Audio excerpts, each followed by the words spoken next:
അള്ളാഹുവിൽ നിന്ന് പ്രതീക്ഷിച്ചുകൊണ്ടിരിക്കുന്ന, ആഗ്രഹിച്ചുകൊണ്ടിരിക്കുന്ന, തനിക്ക് ലഭിക്കണമെന്ന് എപ്പോഴും പ്രാർത്ഥിച്ചുകൊണ്ടിരിക്കുന്ന രണ്ട് കാര്യങ്ങളാണ് അള്ളാഹിന്റെ ഫദ്ലും അള്ളാഹിന്റെ റഹ്മത്തും. അള്ളാഹുവിന്റെ ഫദ്ലും അള്ളാഹുവിന്റെ റഹ്മത്തും നമുക്ക് മേൽ ഇല്ല എങ്കിൽ നമ്മുടെ ഈ ജീവിതം കൊണ്ട് നമ്മൾ എന്താണോ ആഗ്രഹിക്കുന്നത്, ഒരു മനുഷ്യന്റെ മനസ്സിന്റെ ആഗ്രഹങ്ങളൊന്നും നടക്കാതെ പോകും. അള്ളാഹിന്റെ ഫദ്ലും അള്ളാഹിന്റെ റഹ്മത്തും ധാരാളമായി അള്ളാഹു ഉപാധികളില്ലാതെ നൽകുകയാണ്. നമ്മൾ എന്തെങ്കിലും അള്ളാഹ്ക്ക് അങ്ങോട്ട് ചെയ്തു കൊടുത്തിട്ട് നമുക്ക് ഇങ്ങോട്ട് തിരിച്ചു കിട്ടാൻ യോഗ്യത ഉണ്ടായിട്ട് തരുന്നല്ല. ആ യോഗ്യതയുടെ അടിസ്ഥാനത്തിൽ തരുന്ന ഫദ്ലും റഹ്മത്തും വേറെ ഉണ്ട്. എന്നാൽ ഒരു യോഗ്യതയും ഇല്ലാത്ത ആളുകൾക്ക് പോലും അള്ളാഹു അവന്റെ റഹ്മത്തും ഫദ്ലും കൊടുക്കുന്നത് കൊണ്ടാണ് അവർ എപ്പോഴും ഭൂമുഖത്ത് നിൽക്കുന്നത്, ഭൂമുഖത്ത് ജീവിച്ചുകൊണ്ടിരിക്കുന്നത്. നമ്മൾ മനസ്സിലാക്കേണ്ട വളരെ പ്രധാനപ്പെട്ട ഒരു കാര്യമാണ്. അള്ളാഹുവിന്റെ കാരുണ്യത്തിനും അള്ളാഹുവിന്റെ അനുഗ്രഹത്തിനും ഒരു അവകാശവുമില്ലാത്ത, ഒരു യോഗ്യതയുമില്ലാത്ത ഒട്ടനവധി ആളുകൾ ഈ ഭൂമിയിൽ ജീവിക്കുന്നുണ്ട്. അള്ളാഹുവിന്റെ അനുഗ്രഹങ്ങളെ സമ്മതിക്കാത്ത, അനുഗ്രഹങ്ങളെ ഏറ്റുപറയാത്ത, നന്ദി കാണിക്കാത്ത അത്തരം ഒരുപാട് ആളുകൾ ഭൂമിയിലുണ്ട്. അള്ളാഹ് കൊടുത്തതാണ് അവർ അനുഭവിക്കുന്നത്. അള്ളാഹു ഉണ്ടാക്കി വെച്ച ഭൂമിയിൽ അള്ളാഹുവിന്റെ വായുവും വെള്ളവും ശ്വസിച്ച് അള്ളാഹു നൽകിയ ആരോഗ്യം, സമ്പത്ത്, മക്കള് ഇതൊക്കെ അനുഭവിച്ച് ജീവിക്കാൻ. എന്നാൽ അള്ളാഹുവിനോട് നന്ദി കാണിക്കാതെ നന്ദികേട് മാത്രം കാണിച്ച് ജീവിക്കുന്ന ആളുകൾക്ക് വരെ അള്ളാഹു അവന്റെ ഫദ്ലും റഹ്മത്തും കൊടുക്കുന്നത് കൊണ്ടാണ് അവരിപ്പോഴും ഭൂമിയിലുള്ളത്. ഇപ്പൊ നമ്മളൊക്കെ ആഗ്രഹിക്കുന്ന കാര്യം മരിക്കുന്നത് വരെ എല്ലാ അർത്ഥത്തിലും അള്ളാഹിന്റെ റഹ്മത്തും ഫദ്ലും നമുക്ക് ഉണ്ടാകണമെന്നാണ്. അള്ളാഹിന്റെ റഹ്മത്തും ഫദ്ലും ഇല്ല എങ്കിൽ എന്തായിരിക്കും അവസ്ഥ നമ്മൾ മനസ്സിലാക്കണം. ഫദ്ല് റഹ്മത്ത് എന്ന് പറഞ്ഞാല് നമ്മൾ അതിന് മലയാളത്തില് ഔദാര്യം, ഫദ്ല് എന്ന് പറഞ്ഞ ഔദാര്യം, അതുപോലെ തന്നെ അനുഗ്രഹം എന്നൊക്കെ നമ്മൾ ഫദ്ലിന് പറയും. റഹ്മത്ത് എന്ന് പറഞ്ഞാൽ കാരുണ്യമാണ്. അള്ളാന്റെ വിട്ടുവീഴ്ചയും മാപ്പാക്കലും അവന്റെ കരുണയുടെ ഭാഗമാണ് റഹ്മത്ത്. ഇത് രണ്ടും പല രൂപത്തിലും പല ഭാഗങ്ങളിലുമായിട്ടുണ്ട്. അള്ളാന്റെ റഹ്മത്ത്, റഹ്മത്ത് എന്ന വാക്കിൽ നിന്നാണ് അള്ളാന്റെ റഹ്മാൻ എന്ന ഇസ്മുണ്ടായത് അല്ലെ. നമ്മൾ അതിന് പണ്ടേ പറഞ്ഞു പഠിച്ച അർത്ഥം എന്താ? റഹ്മാൻ എന്ന് പറഞ്ഞ വാക്കിന് നമ്മൾ പണ്ടേ പറഞ്ഞു പഠിച്ച അർത്ഥം എന്താ? റഹ്മാൻ എന്ന വാക്കിന്റെ അർത്ഥം എന്താ പറഞ്ഞു പഠിച്ച്? അല്ല, അതിന് നമ്മളൊരു പണ്ട് പഴമക്കാര് പറഞ്ഞൊരു അർത്ഥം ഉണ്ടല്ലോ. അല്ല, അത് ഒറ്റ വാക്ക്. റഹ്മാനായ റബ്ബ്, പരമകാരുണികൻ എന്നൊക്കെ പറഞ്ഞാൽ റഹ്മാനും റഹീമും നമ്മൾ വ്യത്യാസം പറഞ്ഞു പഠിച്ചില്ലേ മദ്രസന്ന്? എന്താ വ്യത്യാസം? റഹ്മാൻ എന്ന് പറഞ്ഞാല് ഈ ലോകത്ത് വഴിപ്പെട്ടവർക്കും വഴിപ്പെടാത്തവർക്കും കരുണ ചെയ്യാം അല്ലെ. റഹീം എന്ന് പറഞ്ഞാൽ ഈ ലോകത്ത് വഴിപ്പെട്ടവർക്ക് മാത്രം കരുണ ചെയ്യാം. അപ്പൊ വഴിപ്പെട്ട് ജീവിക്കുന്ന ആൾക്കാർക്ക് മാത്രം കിട്ടുന്ന റഹ്മത്തുണ്ട്.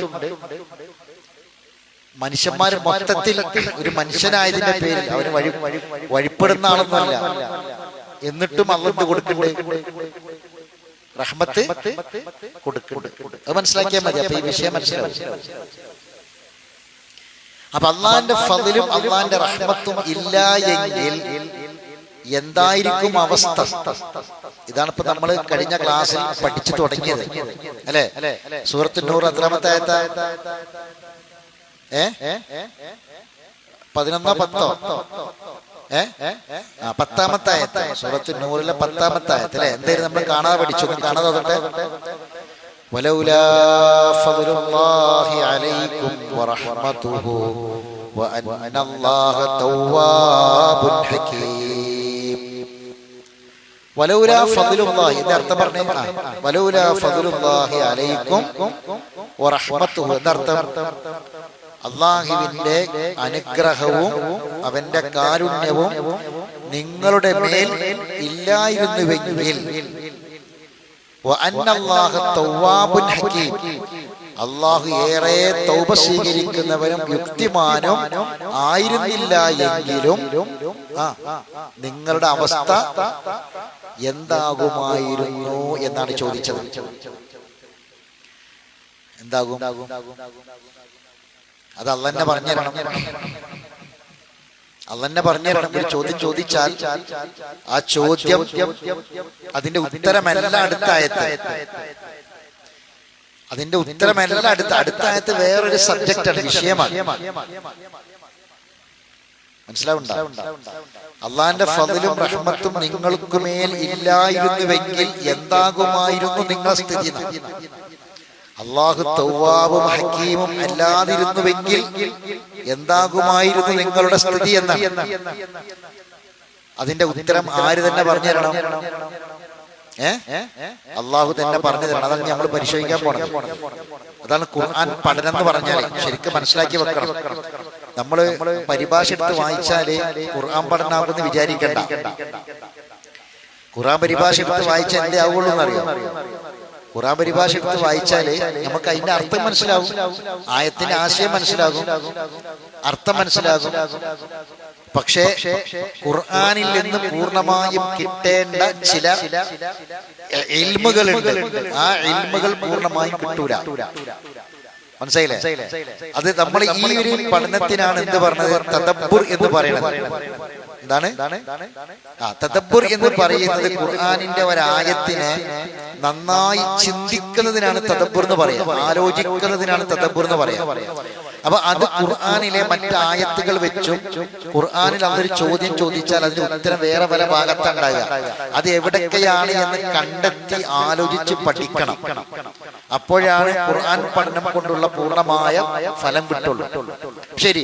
അപ്പൊ ഇവിടെ ഈ ആയത്തിൽ അള്ളാഹു ചോദിച്ചു വെച്ചത് അള്ളാഹിന്റെ ഫദ്ലും റഹ്മത്തും നിങ്ങൾക്കുമേൽ ഇല്ലായിരുന്നുവെങ്കിൽ നിങ്ങളുടെ സ്ഥിതി എന്താകുമായിരുന്നു എന്നതാണ്. അപ്പൊ എന്താവുക എന്നുള്ളതിന്റെ ഉത്തരം അള്ളാഹു സുബ്ഹാനഹു വ തആല തന്നെ ഖുർആനിൽ പറഞ്ഞു തരുന്നു. ആ ആയത്തുകൾ നമ്മളൊന്ന് പരിശോധിക്കണം. ഒന്നാമതായി ശ്രദ്ധിക്കാം. ഒന്നാമതായി നമ്മൾ അറിയണം. കഴിഞ്ഞ ക്ലാസ്സിൽ ഏതെങ്കിലും ആയത്ത് വായിച്ചിരുന്നോ? ഇതുമായി ബന്ധപ്പെട്ട ആയത്തുകളൊന്നും വായിച്ചിട്ടില്ല. അപ്പൊ ശരി, ശ്രദ്ധിക്കും. ഒന്നാമതായി നമ്മൾ മനസ്സിലാക്കേണ്ടത് ഇത്തരം കാര്യങ്ങൾ നമുക്ക് ഖുർആനിൽ നിന്ന് തന്നെ കിട്ടണം. അത് നോക്കിയിട്ടില്ല, എഴുതിയിട്ടുള്ളൂ അല്ലെ? അപ്പൊ അത് നമുക്ക് എന്താണ് നമ്മൾ ഇപ്പൊ ഇങ്ങനെയുള്ള ചോദ്യങ്ങൾക്കൊക്കെയുള്ള ഉത്തരം. ഇപ്പൊ നിങ്ങൾ എന്തിനു വന്നതാ? ഖുർആൻ പഠിക്കാൻ വന്നു അല്ലെ? എന്തിനാ വന്നത്? ഖുർആൻ പഠിക്കാൻ വന്നു. അപ്പൊ നിങ്ങൾ വന്നപ്പോ ഇവിടെ പഠിപ്പിക്കുന്ന സൂറത്ത് ഏതാണ്? സൂറത്തുൻ നൂർ അല്ലെ? പഠിക്കണ ആയത്ത് ഏതാണ്? 10ാമത്തെ ആയത്ത്. ആ ആയത്തിന്റെ അർത്ഥം എന്താണ്? അർത്ഥം പഠിച്ചു. അള്ളാന്റെ ഫദ്ലും റഹ്മത്തും നിങ്ങൾക്കുമേൽ ഇല്ലായിരുന്നുവെങ്കിൽ എന്താകുമായിരുന്നു നിങ്ങളുടെ സ്ഥിതി എന്നാണ്. ആ ചോദ്യം അള്ളാഹു ചോദിച്ച ചോദ്യം, അതേ ചോദ്യം നമ്മൾ അങ്ങോട്ട് ചോദിച്ചിട്ട് പോയാൽ പറഞ്ഞാവോ? ഇല്ല. അപ്പൊ അതിനൊരു ഉത്തരം കിട്ടണം അല്ലെ? ഉത്തരം കിട്ടുമ്പോഴാണ് എന്ത് ചെയ്യാ? അതിന്റെ പഠനം പൂർണ്ണമാവുള്ളൂ. അപ്പൊ ആ പഠനം നമുക്ക് ഖുർആനിൽ നിന്ന് തന്നെ കിട്ടണം. എന്താണ്? ഖുർആനിൽ നിന്ന് തന്നെ അതിന്റെ ഉത്തരം നമുക്ക് കിട്ടണം. അല്ലാഹു ചോദിച്ചൊരു ചോദ്യം, അപ്പൊ തൊട്ടടുത്ത 11ാമത്തെ ആയത്തിൽ അതിന്റെ ഉത്തരം കാണുന്നില്ല. അതിൽ വേറൊരു സബ്ജക്റ്റാണ് പറയുന്നത്. അപ്പൊ പിന്നെ അതിന്റെ ഉത്തരം എവിടെ?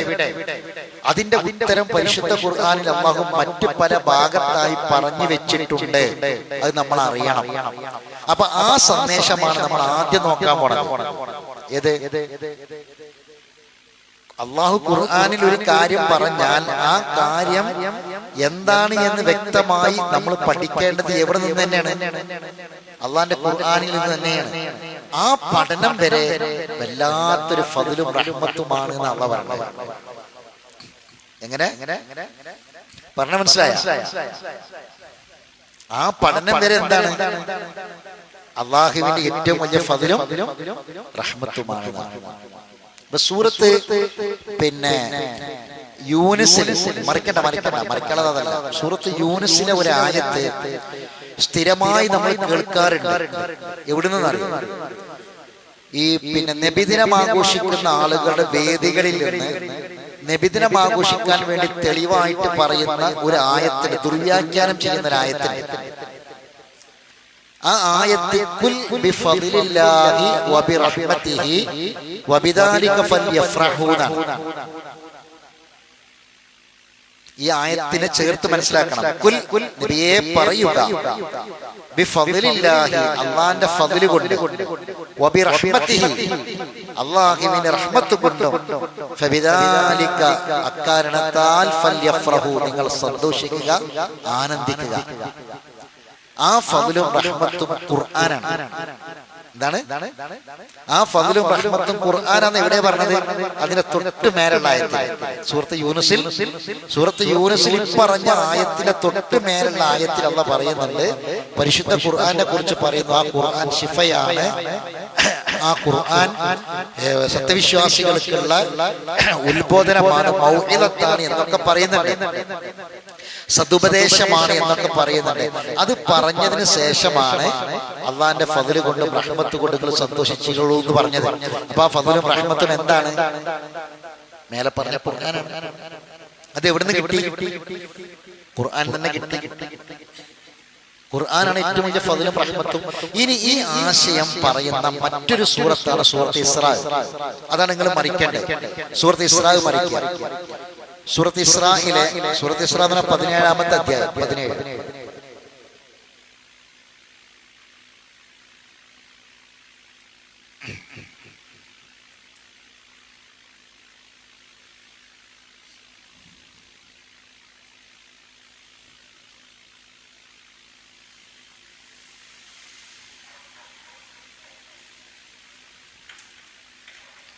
ഞാൻ പറയാം. സൂറത്ത് ഇസ്രാ മറിച്ചോ?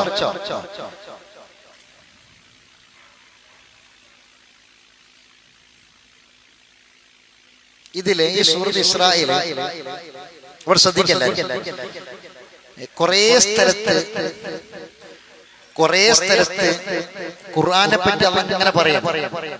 ഖുർആൻ എന്താണ്, നമ്മൾ ഖുർആനെ എങ്ങനെയാണ് ഉപയോഗപ്പെടുത്തേണ്ടത്, ഖുർആന് നമ്മൾ തമ്മിലുള്ള ബന്ധം എന്താണ് എന്നൊക്കെ ഇങ്ങനെ അള്ളാഹു ഇങ്ങനെ പല ഭാഗത്തായിട്ട് പറയും. കൂടി ഇപ്പൊ നമുക്ക് നോക്കാൻ സമയമില്ല.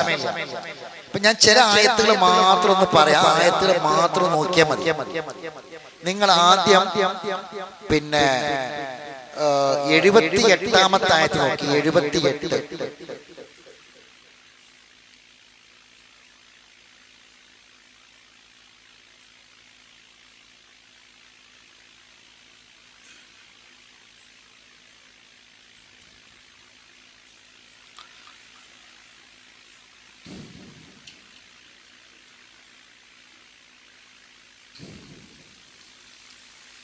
എഴുപത്തിയെട്ടാമത്തെ ആയത്ത്.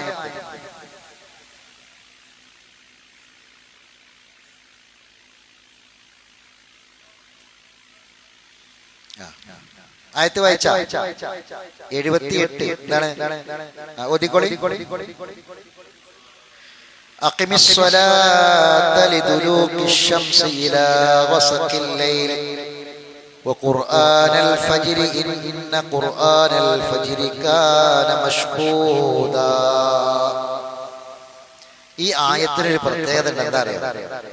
നോട്ട് ചെയ്ത് ചോദിട്ടെ, ഞങ്ങൾക്ക് ആവശ്യമുണ്ട്.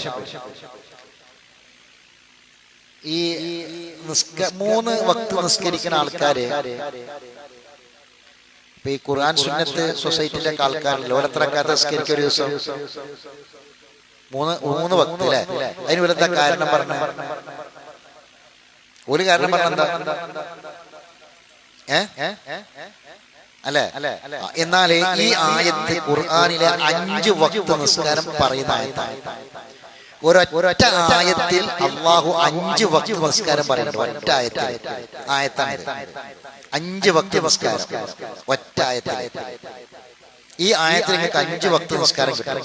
ളുഹ്ർ, അസ്ർ, മഗ്രിബ്, ഇശാ, സുബ്ഹി 5 വക്ത് നിസ്കാരം ഈ സൂറത്തിൽ കിട്ടും. ഈ ഒറ്റ ആയത്തിൽ കിട്ടും. എന്താണ് ആയത്ത്? നോക്കിക്കോ. അഖിമിസ്സലാ നീ നിസ്കാരം നിർവഹിക്കണം, നിലനിർത്തണം. നിസ്കരിച്ചോളി, നിസ്കരിക്കണം. കൽപ്പന, നമസ്കാരം നിലനിർത്തണം. ഇക്കാമത്തോളി, ശരിയായിട്ട് നിർവഹിച്ചോളി. നിസ്കാരം എപ്പോ? സൂര്യൻ മധ്യത്തിൽ നിന്ന് തെറ്റിയത് മുതൽ, സൂര്യൻ മധ്യത്തിൽ നിന്ന് തെറ്റിയത് മുതൽ ഇലാ വസഖിൽ ലൈലി, രാത്രി ഇരുട്ടുന്നത് വരെ, രാത്രി ശക്തമായ ഇരുട്ടിലേക്ക് കടക്കുന്നത് വരെ, വസഖിൽ ലൈല് വരെ. ഏതൊക്കെ കിട്ടി? ളുഹ്ർ കിട്ടി, അസർ കിട്ടി, മഗ്രിബ് കിട്ടി, ഇശ കിട്ടി.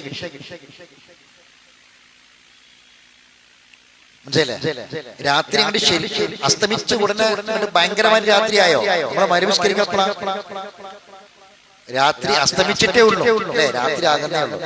പിന്നെ ആ അസ്തമയ ശോഭ മാഞ്ഞ്, അസ്തമയ ശോഭ മായുമ്പോഴാണ് എന്തുണ്ടാകുക? ഇശന്റെ സമയം അസ്തമയ ശോഭ മായ അല്ലെ? അപ്പോഴാണ് എന്തുണ്ടാകുക? ഇരുട്ട്, നല്ല ശക്തമായ ഇരുട്ടിലേക്ക് രാത്രിയിലേക്ക് പ്രവേശിക്കുന്ന ആ സമയത്താണ്. അതുവരെ ഈ ആയത്തിന്റെ തഫ്സീറിലാണ് മുഫസ്സിറുകൾ പറഞ്ഞത് എന്ത്?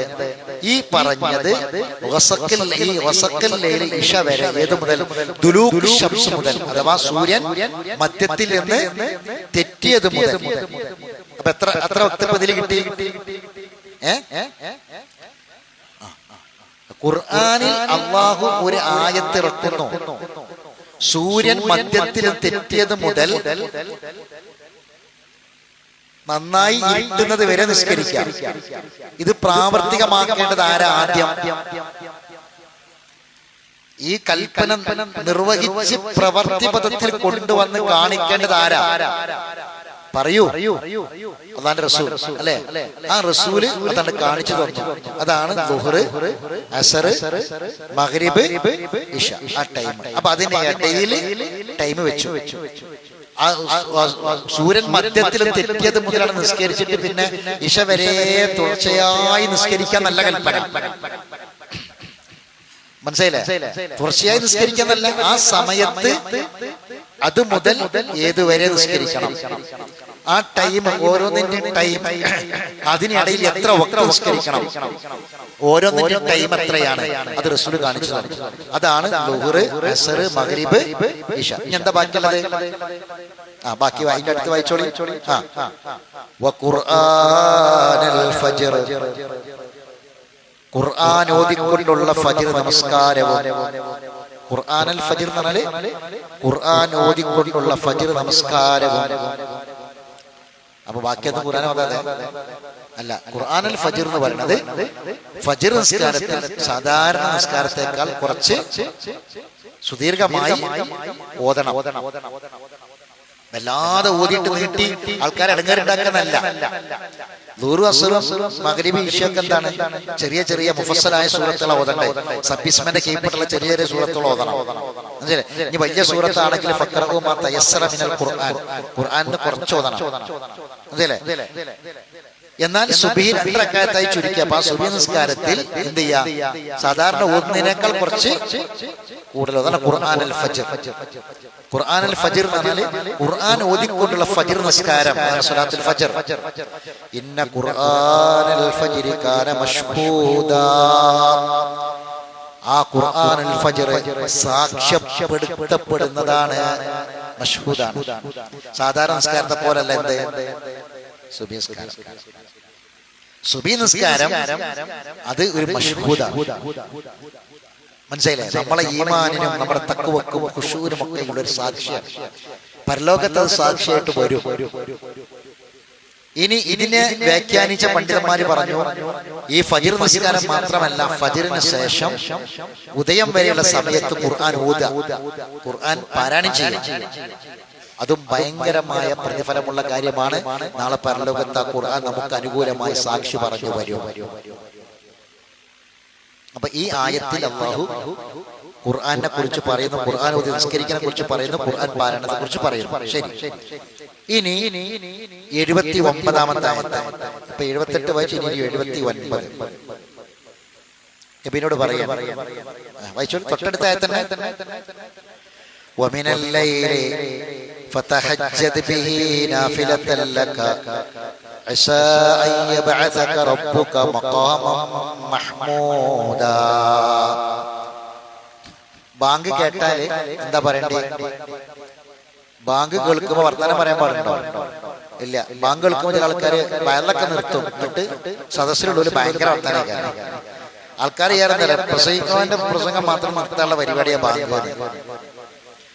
ഇപ്പൊ രാഷ്ട്രീയക്കാര് വരെ അങ്ങാടിയില് പൊതുപ്രഭാഷണം നടത്തുമ്പോ, സമ്മേളനമൊക്കെ നടത്തുമ്പോ ബാങ്ക് കൊടുക്കുന്നുണ്ട്. ബാങ്ക് ഓം പ്രസംഗിക്കണം എടുത്തു, പിന്നെ അടുത്ത് തുടങ്ങും സദസ്സിൽ. അതുവരെ ബെല്ല ഒച്ച ഉണ്ടായിരുന്നു, ഒരാളൊച്ച. അത് നിർത്തിയപ്പോ എന്താക്കി? സദസ്സിൽ 1000 ആൾക്കാർ ഒച്ച. അതിനേക്കാളും നല്ല പിന്നെന്താ? നിർത്താക്കണതാണ്. അങ്ങനെയൊക്കെയാണ് നമ്മളെ നാട്ടിലുള്ളത്. മയ്യത്തുണ്ടാവുമ്പോ ലാ ഇലാഹ ഇല്ലല്ലാഹ് പോലും ചെല്ലാൻ പാടില്ല, ദിക്ർ എല്ലാം പാടില്ല നമ്മൾ പറയും, അല്ലേ? ദിക്ർ എല്ലാം പാടില്ല എന്ന് പറയും. ദിക്ർ ഉണ്ടാകരുത് എന്നല്ല, ദിക്റോട് കൂടിയാ പോണ്ടത് മയ്യത്തിന്റെ കൂടെ. ദിക്ർ എന്ന് പറഞ്ഞൊരു ഓർമ്മയാണ്. അള്ളാനെ ഓർക്കുക, പരലോകത്തെ ഓർക്കുക, ഖബറിനെ ഓർക്കുക, മഹ്ശറിനെ ഓർക്കുക, അല്ലേ? ഏതൊരു മരണവും നമുക്ക് നൽകുന്ന കാര്യം അതല്ലേ, അല്ലെ? ഇപ്പൊ നമ്മള് മിനിയാന്ന് സ്കൂൾ വിട്ട് പോണ 4 കുട്ടികള്, പിന്നെ ആ 4 കുട്ടികള് പെൺകുട്ടികള് നടന്നിങ്ങനെ പോകുമ്പോ ലോറി വന്ന് മറ്റുപോയ ലോറിന്റെ മൂട് മറ്റേ ലോറിയുമ്പോൾ തട്ടി ആ ലോറി മറിഞ്ഞിട്ട് ആ ലോറി സിമെന്റ് കയറ്റി ഭയങ്കര വെയിറ്റ് ഉള്ള ലോറിന്റെ അടിയിലാണ് പെട്ടിട്ട് ഒരു കുട്ടി തെറിച്ചു പോയി. ആ കുട്ടി രക്ഷപ്പെട്ടു. 4 ആൾ അതിന്റെ അടിപ്പെട്ടു പോയി. സിമെന്റ് ഇങ്ങോട്ട് പറന്നു. സിമെന്റ് ലോറിയാണ്. സിമെന്റിന്റെ പുക അങ്ങോട്ട് ഉയർന്നിട്ട് എന്താ പറ്റി എന്താന്ന് പോലും ആൾക്കാർക്ക് കാണാൻ പറ്റാത്ത അവസ്ഥയായി. ആര് തന്നെ ഓടി വന്ന അങ്ങാടിയുള്ള മുഴുവൻ ആൾക്കാർ വന്ന് പൊന്തിച്ചാൽ ഈ സിമെന്റ് ലോറി പൊന്തൂല. അത് അതിന്റെ യന്ത്രം വന്നിട്ട് തന്നെ പൊന്തിക്കണം. അതുവരെ അതിന്റെ അടിയിൽ കിടന്ന് അമർന്ന് ആ പൊന്നു മക്കൾ മരിച്ചു. 13 വയസ്സുള്ള 4 പെൺകുട്ടികൾ. അള്ളാഹു പുറത്തു കൊടുക്കട്ടെ. ആ വാപ്പാക്കും ഉമ്മാക്കും നാട്ടുകാർക്കും കുടുംബത്തിനൊക്കെ ഉള്ള മനസ്സമാധാനം കൊടുക്കട്ടെ. ആ നാട്ടുകാര്, ആ നാട്ടിലുള്ള ആൾക്കാര്, ഞാൻ ഇന്നലെ കേട്ടെടുത്തോളം ഒരു വീട്ടിൽ ഇന്നലെ ഭക്ഷണം ഉണ്ടാക്കിയിട്ടില്ല, വെള്ളം കുടിച്ചിട്ടില്ല, നാട്ടുകാർ ആരും വെള്ളം കുടിച്ചിട്ടില്ല, ഭക്ഷണം കഴിച്ചിട്ടില്ല എന്ന് പറഞ്ഞു. ഒരു മരിച്ച വീട് പോലെ ഒരു നാട് മുഴുവനായി എന്നാ പറഞ്ഞത്. ഒരു 100 മീറ്റർ ഉള്ളിലാണ് ആ വീട് മുഴുവൻ, അല്ലെ? ആ മരിച്ച കുട്ടികൾ കുട്ടികൾ പോകുന്നതല്ലല്ലോ പ്രശ്നം. പിന്നെന്താ? അവിടെയുള്ള ആർത്തനാദങ്ങളും രോദനങ്ങളും കണ്ണീറും നെടുവീർപ്പുകളും ബാക്കിയുള്ള അവസ്ഥകളെന്ന് ആലോചിച്ചു. ആ കുട്ടികളെ മാപ്പാന്റെയും ഉമ്മാന്റെയും സഹോദരിമാരെയും സഹോദരന്മാരെയും ആ കുടുംബത്തിന്റെ അവസ്ഥ ഒന്ന് ആലോചിച്ചു, അല്ലെ? അപ്പൊ ഒരു വിശ്വാസിയെ സംബന്ധിച്ചിടത്തോളം ഇതൊക്കെ കാണുമ്പം എന്താ ഓർമ്മ വരേണ്ടത്? അല്ലെ? നമ്മളെ മരണം, അല്ലെ? നമ്മളെ മക്കളെ മരണം, നമ്മളെ കുട്ടികളെ മരണം, നമ്മളൊക്കെ എങ്ങനെ മരിക്കുക, ഇതാണ് നമ്മളൊക്കെ മനസ്സിലേക്ക് വരേണ്ടത്, അല്ലെ? അതാണ് എന്ത് ദിക്ർ ഓർമ്മ എന്ന് പറഞ്ഞാൽ. അവര് മയ്യത്തിന്റെ കൂടെ പോകുമ്പോ എല്ലാ ദിക്റും നമ്മളെ മനസ്സിലുണ്ടാവണം, അല്ലെ?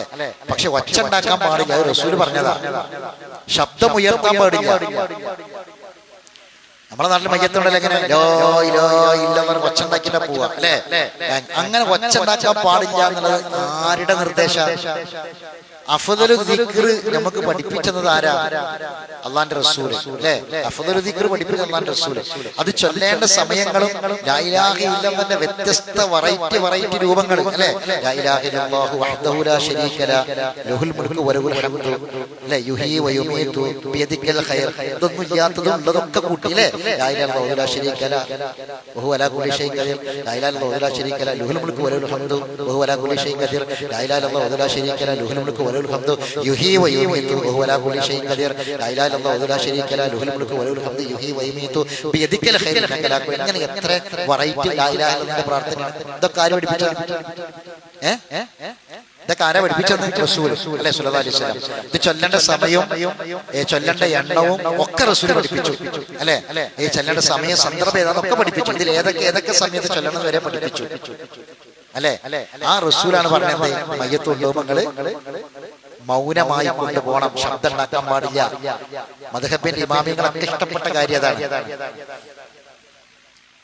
പക്ഷെ നമ്മളെന്താക്കി? നമ്മളെല്ലാം നമ്മളെ വക ഉണ്ടാക്കലാണ്.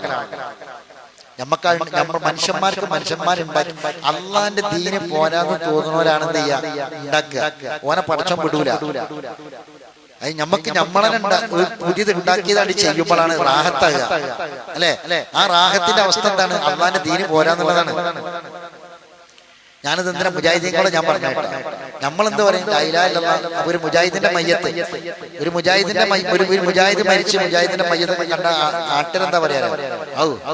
ഒരു കാഫിറിന്റെ മാതിരിയാണ്ട് കാട്ടി, അല്ലെങ്കിൽ ഒരു പൂത്തിനെ കുച്ചിട്ട മാതിരിയായി എന്നൊക്കെയാണ് ആൾക്കാർ പറയാം. അവിടെ ഖുർആനൊന്നുമില്ല, ഒന്നുമില്ല, ദിക്ർ കൊണ്ടുപോകുമ്പോൾ ദിക്റില്ല, ഒന്നുമില്ല. നമ്മളതൊക്കെ പറയും. എന്തിനാണത് ചെയ്യുന്നതെന്നുള്ളത് പോലും നമ്മളെന്താക്കും, മറന്നുപോകും. എന്നിട്ട് ലാ ഇലാഹ ഇല്ലല്ലാഹ് ഒന്നും ചെല്ലാത്തൊരു മുജാഹിദിന്റെ മയ്യത്ത് ഇങ്ങനെ പോവാണ്. അവിടെ ഫുള്ള് വർത്തനേക്കാരം, ഭയങ്കര വർത്തനേക്കാരം. ആ മയ്യത്തുണ്ടാകുമ്പോഴാണ് പെൺകുട്ടിക്ക് കെട്ടുണ്ടാക്കുക, കല്യാണാലോചന ഉണ്ടാക്കുക, ബിസിനസ് പറയാ, നാട്ടിർത്തനം പറയാ, എല്ലാം വർത്തനം പറയും. ഇവിടെയാണ് നമുക്ക് പ്രശ്നം. നമ്മൾ പറയുന്ന കാര്യം നമ്മൾ ചെയ്ത് കാണിച്ചു കൊടുക്കണം. ഇത് എവിടെ ഉണ്ടാകാന്ന് ചോദിച്ചാല് ശരിക്കും പഠിച്ച ആൾക്കാർ ചെയ്യൂല. എങ്ങനെ? ശരിക്കും ദീന് ഇതേമാതിരി വന്നിരുന്ന് ഖുർആനൊക്കെ ശരിക്കും വന്നിരുന്ന് ദീന് പഠിക്കുന്ന ആൾക്കാർ ഇതൊന്നും ചെയ്യൂല. പിന്നെ എവിടെ വരുന്നത്? ഒരു മുജാഹിദിനെ മയ്യത്ത് കൊണ്ടുപോകുമ്പോൾ ഒരു 100 മുജാഹിദികൾ ഉണ്ടെങ്കിലും ഒരു ചുരുങ്ങിയത് ഒരു 10-50 സുന്നികളെങ്കിലും കൂട്ടത്തിൽ ഉണ്ടാവും. അയൽവാസികളും കുടുംബക്കാരൊക്കെ ഉണ്ടാവും. ഓൽക്ക് മയ്യത്തുണ്ടാവുമ്പോൾ സീൻ എന്താണ്? ലാ ഇലാഹ ഇല്ലല്ലാഹ്. അപ്പൊ ഇത് ചെല്ലണില്ല. അപ്പൊ പിന്നെ ഓരെന്താ? ഒരു വർത്താനം പറയും. ഓര് നമ്മളെ തോണ്ടി എപ്പോഴാണ് വന്നു ചോദിക്കും. പിന്നെ നമ്മള് വർത്താനം പറയാൻ നിൽക്കും. അപ്പൊ നമ്മളെ തോണ്ടി പറയുമ്പോ നമ്മളെന്ത് ചെയ്യണം? അങ്ങനെ ആട്ടിയാ മതി, പിന്നെ മുണ്ടൂല. എല്ലാരും അത് ചെയ്താൽ പിന്നെ നിശബ്ദമായിരിക്കും. ഇത് അറിയാത്തത് കൊണ്ടാണ് വേറെ ആൾക്കാർ. അപ്പൊ അതെന്തായി? മയ്യത്തുണ്ടില്ലേ, എന്താ വർത്താനം, ചിരി, കളി എന്നൊക്കെ പറയാം. ചിരിച്ചു കളിച്ചൂടെ മയ്യത്തുണ്ടെന്നാ പറയാം. മയ്യത്ത് എങ്ങനെ കൊണ്ടാണ്? മയ്യത്ത് വേഗം സ്പീഡിൽ പോണെന്നാണ്. മക്കത്തും അതിനൊക്കെ മയ്യത്തുണ്ടെങ്കിൽ ഞങ്ങൾ പോയ ആൾക്കാർക്ക് അറിയാം എങ്ങനെ കൊണ്ടുപോകാൻ. പെട്ടെന്ന് കൊണ്ടാണ് മയ്യത്ത്, സ്പീഡിൽ കൊണ്ടാണ് മയ്യത്ത്. മയ്യത്തുണ്ടപ്പോ ഓടെ ചെയ്യാൻ പെട്ടെന്ന് കൊണ്ടാണോ അള്ളാന്റെ റഹ്മത്തിലേക്ക്. ശരി, അപ്പോ ഞാൻ പറഞ്ഞെന്താന്ന് വെച്ചാൽ ബാങ്ക് കൊടുക്കുമ്പോ എങ്ങനെ എന്ത് പറയണം? ബാങ്ക് കൊടുക്കുന്ന ആള് പറഞ്ഞ പോലെ പറയണം, അല്ലേ? എന്നിട്ട് ബാങ്ക് കൊടുത്തു കഴിഞ്ഞാലോ പിന്നെന്താ പ്രാർത്ഥിക്കണ്ടേ? അല്ലാഹുമ്മ റബ്ബ ഹാദി. അതിന് മുമ്പ് സ്വലാത്ത് ചൊല്ലണം. അതിനാ ഞാനത് പറഞ്ഞത്. ബാങ്ക് കേട്ട് കഴിഞ്ഞാൽ ഉടനെ അല്ലാഹുമ്മ റബ്ബ ഹാദി ദേവതിത്താമല്ല പറയണ്ടേ. ബാങ്ക് കേട്ട് കഴിഞ്ഞ ഉടനെ, ബാങ്ക് നിർത്തി കഴിഞ്ഞാൽ ഉടനെ അല്ലാഹുമ്മ സ്വല്ലി അലാ മുഹമ്മദിൻ വഅലാ ആലി മുഹമ്മദ് കമാ സ്വല്ലൈത അലാ ഇബ്രാഹിം വഅലാ ആലി ഇബ്രാഹിം ഇന്നക ഹമീദും മജീദ്. ചില ആൾക്കാർ പള്ളിക്കൽ ബാങ്ക് കൊടുക്കുന്നതിന് മുമ്പ് എന്ത് ചെയ്യും? അല്ലാഹുമ്മ സ്വല്ലി അലാ മുഹമ്മദ് അങ്ങോട്ട് ബാങ്ക് കൊടുക്കും. അങ്ങനെ ഇല്ല. ബാങ്ക് കൊടുക്കണം മുൻപല്ല, അങ്ങനെ ഇല്ല. ഒക്കെ തല കുത്തനെ നമ്മുടെ നാട്ടില് കിതാബിലുള്ളതൊന്നുമല്ല നമ്മുടെ നാട്ടിലുണ്ട്. അത് ഓരോരുത്തർ തോന്നിയമാതിരി ഉണ്ടാക്കിയാണ്. റസൂലുള്ളാഹിന്റെ സുന്നത്ത് എന്താണ്? കിതാബിലുള്ളത് എങ്ങനെയാണ്? ഹദീസ് എന്താണ്? എന്താണ് നബിയുടെ സുന്നത്ത് മാതൃക? ബാങ്ക് കൊടുക്കുന്നു. ബാങ്ക് കൊടുത്തു കഴിഞ്ഞാൽ, ബാങ്ക് കേട്ട് കഴിഞ്ഞാൽ കേട്ട വ്യക്തി എന്ത് ചെയ്യണം? കഴിഞ്ഞ ഉടനെ ലാ ഇലാഹ ഇല്ലല്ലാഹ് മുഅദ്ദിൻ പറഞ്ഞു കഴിഞ്ഞാൽ ഉടനെ അല്ലാഹുമ്മ സ്വല്ലി അലാ മുഹമ്മദിൻ വഅലാ ആലി മുഹമ്മദ് കമാ സ്വല്ലൈത അലാ ഇബ്രാഹിമി സ്വലാത്ത് ചൊല്ലുക. ഇന്നക ഹമീദും മജീദ് വരെ ചൊല്ലുക. എന്നിട്ട് അല്ലാഹുമ്മ റബ്ബ ഹാദിഹി ദഅവതി തമ വസ്സലാത്തുൽ ഖായിമ ആതി മുഹമ്മദൻ വൽ ഫളീലത വദ്ദറജത വറഫീ വബഅസഹു മഖാമൻ മഹ്മൂദൻ. അത് വടക്കാണ്. അയ്യബഅസക റബ്ബുക മഖാമൻ മഹ്മൂദൻ. നമ്മളെ ചൊല്ലിനുള്ള തെളിവാണ് ഈ ആയത്ത്. കണ്ടില്ല? ആയത്ത് നിങ്ങൾ കണ്ടില്ല? വബഅസഹു മഖാമൻ മഹ്മൂദൻ എന്ന് നമ്മൾ പറയില്ലേ? ആ പ്രാർത്ഥന റസൂലുള്ളാഹിക്ക് വേണ്ടിയിട്ടാണ്. ഏത് പ്രാർത്ഥന? സലാത്തിന്, സലാത്ത് റസൂലുള്ളാഹിക്ക് വേണ്ടിയിട്ട് തന്നെയാണ്. അതിന് ശേഷമുള്ള പ്രാർത്ഥന ആർക്ക് വേണ്ടിയിട്ടാണ്? റസൂലുള്ളാഹിക്ക് വേണ്ടിയുള്ള നമ്മുടെ പ്രാർത്ഥനയാണ്. മനസ്സിലാണ്ടല്ലോ? ചുരുങ്ങിയത് 5 നേരം, ചുരുങ്ങിയത് 5 നേരം നമ്മളിത് പറയണം. ഇതിലൊക്കെ ഒരുപാട് കാര്യങ്ങൾ വേറെ പറയണ്ട. ബാങ്ക്, ഒരു മുസ്ലിം 5 നേരത്തെ ബാങ്ക് കേൾക്കണം. നിർബന്ധമല്ല, കേൾക്കണം. 5 നേരത്തെ ബാങ്ക്. 5 നേരത്തെ ബാങ്ക്. ഇപ്പൊ ഇന്നലെ നിങ്ങൾ എത്ര ബാങ്ക് കേട്ടു? നമ്മൾ ജോലി സ്ഥലത്താണെങ്കിലും പണിസ്ഥലത്താണെങ്കിലും ഒക്കെ നമ്മുടെ ചുറ്റുപാടും ധാരാളം പള്ളികളുണ്ടല്ലോ അല്ലേ? അല്ലെ? അവിടെ നിന്നൊക്കെ ബാങ്ക് കൊടുക്കണ്ടല്ലോ ഇല്ലേ? നമ്മൾ കേൾക്കണില്ല. എന്താ കാരണം? ഞമ്മക്ക് ആ സമയത്ത് ബാങ്ക് ശ്രദ്ധിക്കാനൊന്നുള്ള ഈമാനില്ല. ടൈമായി, പഠിച്ചോനെ ദുഹറിന്റെ ടൈമായി, ഹൃദയത്തില് ആ ചിന്ത വരുന്നു, ദുഹറിന്റെ ടൈമായി, ബാങ്ക് ഇപ്പൊ കൊടുക്കും, ബാങ്ക് ചെവി കൊടുക്കണം. ബാങ്ക് പണ്ടത്തെ ആൾക്കാരൊക്കെ ഉണ്ട്, നമ്മുടെ റമദാൻ മാസം മഗ്‌രിബിന്റെ ബാങ്ക് മാത്രമേ ചെവി കൊടുക്കുള്ളൂ. അത് കൂലിട്ടാനൊന്നല്ല, വള്ളക്കണ്ണി വാറാക്കാനാണ്. ഇത് 5 നേരം ബാങ്ക് ചെവി കൊടുക്കും. ബാങ്ക് കൊടുക്കുന്നുണ്ട് കണ്ടാ? ബാങ്ക് കേട്ടു, ബാങ്കിന് ഇജാബത്ത് കൊടുത്തു, റസൂലുള്ളാഹിക്ക് വേണ്ടി എത്രയോ കൂലി. ബാങ്കിന് ഇജാബത്ത്, റസൂലുള്ളാഹിക്ക് വേണ്ടി പ്രാർത്ഥിച്ചു. അപ്പം നമുക്ക് നിസ്കാരത്തിന്റെ ടൈമിന് ഓർമ്മ വന്നു, നമ്മൾ പണി നിർത്തി വെക്കുന്നു, ഉദു ചെയ്യുന്നു, സുന്നത്ത് നിസ്കരിക്കുന്നു. കണ്ടാ? അപ്പൊ ഒരു ഒരുക്കാണ്. അങ്ങനെ നമ്മളത്രയൊക്കെ ബാങ്ക് കേൾക്കുന്നുണ്ട്. ഒന്ന് ആലോചിക്കണം, നല്ലതാണ്. കേൾക്കാഞ്ഞിട്ടൊന്നുമില്ല, ബാങ്ക് കേൾക്കാത്തവന്റെ കാര്യം വേറെ, ബാങ്ക് പള്ളിക്കൽ പള്ളി അടുത്തൊന്നും ഇല്ലാത്തവന്റെ കാര്യം വേറെ. ശരി, അപ്പൊ റസൂലുള്ളാഹിക്ക് വേണ്ടി പ്രാർത്ഥിക്കുകയാണ്. ഒരുപാട് കാലമായി നമ്മൾ പ്രാർത്ഥിക്കാൻ തുടങ്ങിയിട്ടല്ലേ? അതാ ഈ ആയത്ത് നോക്കി, വമിനൽ ലൈലി, രാത്രിയിൽ നിന്ന്, ഫതഹജ്ജദ് ബിഹി. എന്താ തഹജ്ജുദ് നിസ്കാരം തന്നെ? തഹജ്ജദ് എന്ന് പറഞ്ഞാൽ തഹജ്ജുദ് എപ്പോഴാ? തഹജ്ജുദ് എപ്പോഴാ? ഒന്ന് ഉറങ്ങിയിട്ട് ഏത് നിസ്കരിക്കാം. നബിക്ക് മാത്രം അത് പ്രത്യേക നിർബന്ധമാണ്. നബിക്ക് തഹജ്ജുദ് നിസ്കാരം നിർബന്ധമാണ്, നമുക്ക് സുന്നത്താണ്. അത് നബിക്ക് തഹജ്ജുദ് നിസ്കാരം നിർബന്ധമാക്കിയ ആയത്താണ്. ബാക്കി എന്തിനാണത്? അസാ അൻ യബ്അസക റബ്ബുക, നിന്റെ റബ്ബ് നിന്നെ നിയോഗിച്ചേക്കാം മഖാമൻ മഹ്മൂദാ, സ്തുത്യർഹമായ ഒരു സ്ഥാനത്തേക്ക്. മഖാം എന്ന സ്ഥാനം, മഹ്മൂദ് സ്തുത്യർഹമായ സ്ഥാനം, അതാണ് മഖാമ മഹ്മൂദ്. അല്ലാഹ് ഖുർആനിൽ പറഞ്ഞ, ശ്രദ്ധിച്ചോളി. ഇപ്പൊ നമ്മള് ബാങ്കിന് ശേഷം പറയുന്ന നബിയെ, അല്ലാഹുവേ നബിയെ മഖാം മഹ്മൂദിലേക്ക് നിയോഗിക്കണമേ, വബഅസുഹു മഖാമൻ മഹ്മൂദാ അല്ലദി. ബാക്കി പ്രാർത്ഥനന്റെ ബാക്കി ഇതിൽ കിട്ടുന്നുണ്ടാവൂല. മഖാമൻ മഹ്മൂദൻ അല്ലദി വഅദത. ചിന്തിച്ചോളി, എന്താണ്? അല്ലാഹുവേ നീ വാഗ്ദാനം നൽകിയ, നീ കൊടുക്കാന്ന് പറഞ്ഞ വാഗ്ദാനം, നബിക്ക് വാഗ്ദാനം നൽകിയ മഖാമ മഹ്മൂദ് നീ കൊടുക്കണം പടച്ചോനേ. അത് എവിടെ വാഗ്ദാനം നൽകിയത്? മനസ്സിലാണില്ല ഞാൻ പറയുന്നത്? നബിക്ക് നീ വാഗ്ദാനം നൽകിയ മഖാമും മഹ്മൂദും നീ നബിക്ക് കൊടുക്കണമേന്ന്. ആര്? നമ്മൾ പ്രാർത്ഥിക്കണം. ആർക്ക് വേണ്ടി? നബിക്ക്. അത് എവിടെ വാഗ്ദാനം കൊടുത്തത്? ആ ആയത്താണിത്. മനസ്സിലാവണില്ലേ? നമ്മളിത് അറിയണ്ടേ, മനസ്സിലാക്കണ്ടേ? എവിടെയാണ് ഈ വാഗ്ദാനം കൊടുത്തത് എന്നുള്ളത് അറിയില്ലേ? അല്ലാഹുവേ നീ കൊടുക്കാന്ന് വാഗ്ദാനം നൽകിയ മഖാമ മഹ്മൂദ് നബിക്ക് നീ കൊടുക്ക് പടച്ചോരേന്ന് 5 നേരം നമ്മൾ പ്രാർത്ഥിക്കുകയാണ്. ആ കൊടുക്കാന്ന് പറഞ്ഞ വാഗ്ദാനം മഖാമ മഹ്മൂദ് കൊടുക്കാന്ന് പറഞ്ഞത് എവിടെ? ഖുർആനിൽ എവിടെ? സൂറത്ത് ഇസ്രാഈല് ഏതായത്തില്? 79ാമത്തെ ആയത്തില്. കണ്ടാ? ഇതാണ്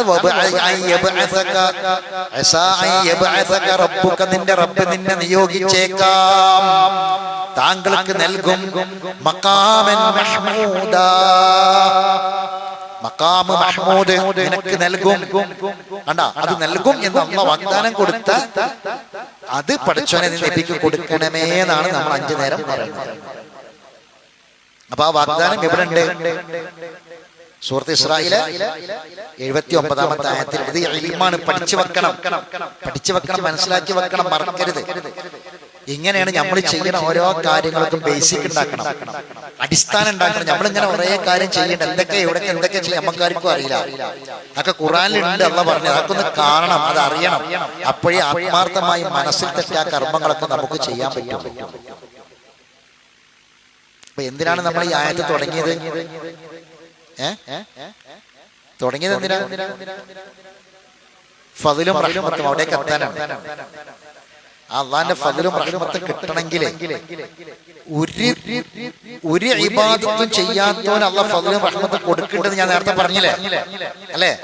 എന്നാൽ കൊടുക്കണോ അത് ഒരു ഇബാദത്തും ചെയ്യാത്ത അള്ളാഹ്ക്കൊരു നിലക്കും വഴിപ്പെടാത്ത ആൾക്കാർക്ക് അള്ളാഹ് കൊടുക്കുന്നത് വല്ലാത്തൊരു പരീക്ഷണമാണ്. അത് അജലിങ്ങനെ നീട്ടി കൊടുക്കുന്നത് വേറൊരു പെരുമ്പിടുത്തം പിടിക്കാനാണ്. അങ്ങനെ കിട്ടണോലാവരുത് നമ്മള്. നമുക്ക് അള്ളാഹ് തരുന്ന ഫദ്ലും റഹ്മത്തും അള്ളാഹു അനുഗ്രഹം ഒറിജിനൽ അനുഗ്രഹമായിട്ട് കിട്ടുന്നതായിരിക്കണം. മനസ്സിലായില്ലേ? അതല്ലാതെ കാഫിറിന് മുശ്രിക്കിന് കൊടുക്കുന്ന ഫദ്ലും റഹ്മത്തും ആവരുത്. ആർക്ക് കിട്ടണത്? നമുക്ക് കിട്ടുന്ന ഫദ്ലും. നമുക്ക് കിട്ടുന്ന ഫദ്ലും റഹ്മത്തും വ്യക്തമായ ധാരണന്റെ ഇബാദത്തിന്റെ അള്ളാഹ് പറഞ്ഞ നിയമങ്ങളുടെ വിധേയമായിട്ടുള്ള ഫദ്ലും റഹ്മത്തും ആവണം. അതാവണമെങ്കിൽ ഒന്നാമതായി ഈ കാര്യം നമ്മൾ എവിടുന്ന് പഠിക്കണം? ഖുർആനിൽ നിന്ന് പഠിക്കണം. അപ്പൊ നമുക്ക് സമയമില്ല. ഇൻഷാ അല്ലാഹ് ബാക്കിയുള്ള ഇതിൽ ഇനി ഒരു 2-3 ആയത്തിലൊക്കെ വിട്ടിട്ട് നമുക്ക് വായിക്കാനുള്ളത് അത് ഞാൻ ഇൻഷാ അല്ലാഹ്